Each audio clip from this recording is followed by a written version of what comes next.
Behold what President Reagan said. Congress consistently brings the government to the edge of default before facing its responsibility. This brinkmanship threatens the holders of government bonds and those who rely on Social Security and veteran benefits. Interest rates would skyrocket, instability would occur in financial markets, and the federal deficit would soar. The United States has been acquiring debt for 230 years.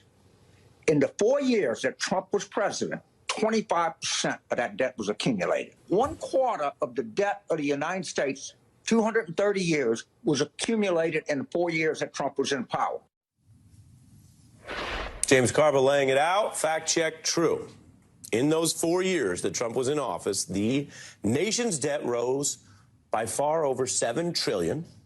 National debt hitting $31 trillion, which is 25% of all U.S. debt. This is sort of the chaser to the discussion we were just having at the top of the hour. And as promised, we break up the math. I'm never going to hit you with too much math unless I absolutely have to. But this is part two of the point. And boy, does it matter. And boy, does some of it scare Republicans who have an entire political message and apparently potentially debt-crashing government strategy around people not understanding this basic math.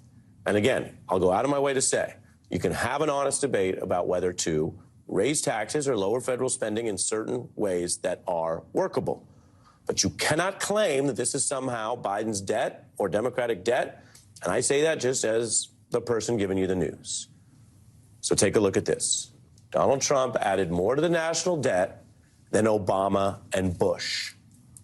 And he is the rebels guy over there on the House floor. And that was after Bush increased government spending more than any of the 6 presidents preceding him, which included, of course, Democrats and the Great Society Democrat who did, at the time, increase government spending, LBJ, Great Society, all that stuff.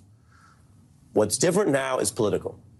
A Democrat's in the White House, so Republicans are complaining and threatening to crash the debt, refuse to raise the roof, the whole thing I told you.